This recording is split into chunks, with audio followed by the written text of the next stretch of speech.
Madam Speaker, I have a few questions for my colleagues. What if our foreign policy of the past century is deeply flawed and has not served our national security interests? What if we wake up one day and realize that the terrorist threat is a predictable consequence of our meddling in the affairs of others and has nothing to do with us being free and prosperous?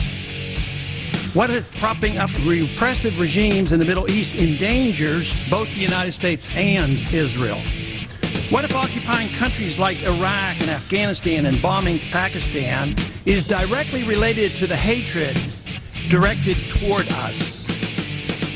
What if someday it dawns on us that losing over 5,000 American military personnel in the Middle East since 9/11 is not a fair trade-off for the loss of nearly 3,000 American citizens, no matter how many Iraqi, Pakistani, and Afghan people are killed or displaced? What if we finally decide that torture, even if called enhanced interrogation technique, is self-destructive and produces no useful information, and that contracting it out to a third world nation is just as evil?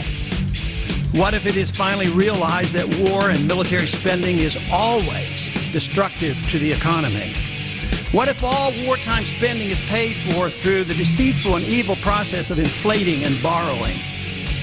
What if we finally see that wartime conditions always undermine personal liberty? What if conservatives who preach small government wake up and realize that our interventionist foreign policy provides the greatest incentive to expand the government? What if conservatives understood once again that their only logical position is to reject military intervention and managing an empire throughout the world?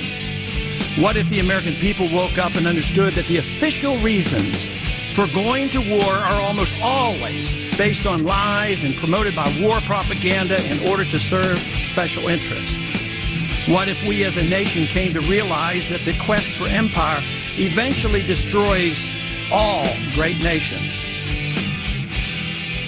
What if Obama has no intention of leaving Iraq?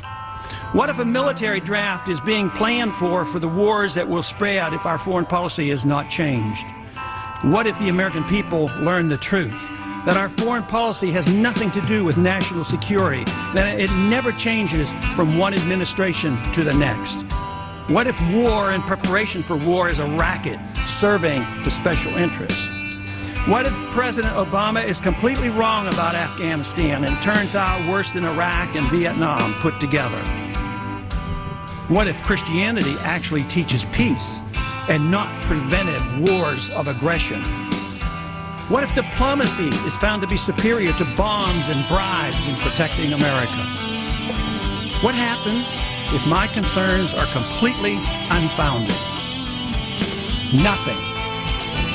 But what happens if my concerns are justified and ignored? Nothing good.